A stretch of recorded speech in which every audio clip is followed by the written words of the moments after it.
Hi, my name's Ishmael Naylor and today we're going to be talking about savings. Now, some of you might think, why are we talking about savings today? Well, the reason we're talking about savings today is because a lot of us have been saving. I know it's a surprise for a lot of people, but according to the Bank of England, we have been saving 29% more than last year during the lockdown. Now, this isn't evenly spread over all classes. For example, the middle class have saved an average of £350 a month during lockdown, whereas the poorest of people, who mainly were either furloughed or lost their jobs completely, so it's understandable they didn't save, they were on average £170 worse off a month during lockdown. Now that's understandable because if you're not working full-time, you're not going to be getting paid full-time.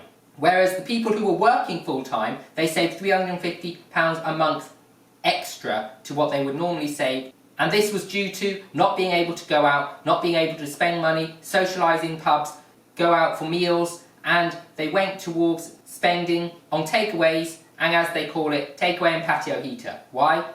Because it's the next best thing to going out. So they were staying at home and eating in their gardens, which is eating out. This is what was happening during the lockdown. Now, what has that actually equated to? There is an estimated £100 billion worth of savings in the bank accounts of these people. Now, let me say that again. It's 100 billion, not million, billion.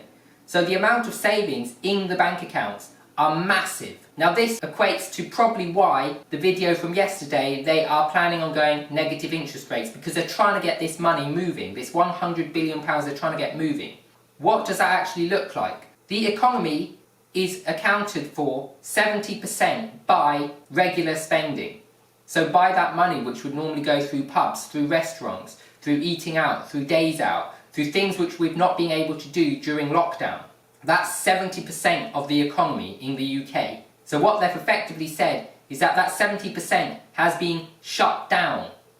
Although we never got a 70% reduction in our economy, it has been shut down by 70%. Now obviously it's not quite 70% because we did, like I say, not get that, and also people were spending online, still money moving. There were takeaways, so still money moving, so it's not quite 70%, but you get the idea that it's a massive amount which is consumer spending, regular spending on going out on luxuries. What they're trying to do is they're trying to get this money back into the economy and back circulating. So it's not going to quite recover fully, but it will mean that people's spending habits are different. Now, people are predicting that people are not going to be going on holiday. So this is where we come in. What does that mean? They're going to be doing staycation. A lot of people are going to be a bit weary about going over to Europe, a bit weary about going to different parts of the world, because they're going to be like, what if there's a lockdown? What if I can't get back? What if I have to stay out for longer? What if, what if, what if? So the predictions are there's going to be a lot of staycations. Now, why is this good for us? Well, it's good for us as property investors because a staycation means that people are going to be staying in the UK. It means the chances are that families are going to be looking for family holidays, family homes, family places to stay. They're not going to want to go in hotels. I mean, it's fine going in a hotel for a couple of nights, but if you're going for a whole week, you're not going to want to go in a hotel. So, there's going to be camping and there's going to be holiday lets, so serviced accommodation. I believe these two industries are going to go big next year. So what we talk about here is serviced accommodation. So I believe serviced accommodation, housing, not small flats and stuff, but houses are going to go big. Now, flats are going to increase as well because you're going to have the couples which are going away in a flat and so they just need a bedroom, but you're going to have also a big demand increase on housing in areas where people go on holiday. I think you'll have an increase in seaside towns. You're going to have an increase in places like the Lake District and anywhere where you can see people going for more than 1 or 2 days, where they might spend a whole week and enjoy the weather, enjoy the scenery and enjoy the activities in the area. So that's where you can pick up on this money that's pent up and start using it to your advantage. Look for serviced accommodation. That is what is going to start picking up in 2021. That's my prediction. I might be wrong, but only time will tell. So to put a 29% savings into perspective, this extra £100 billion, For the same time last year, it was only 6.8% and 29% this year. That's over 20% extra. Now let's put that into a different perspective.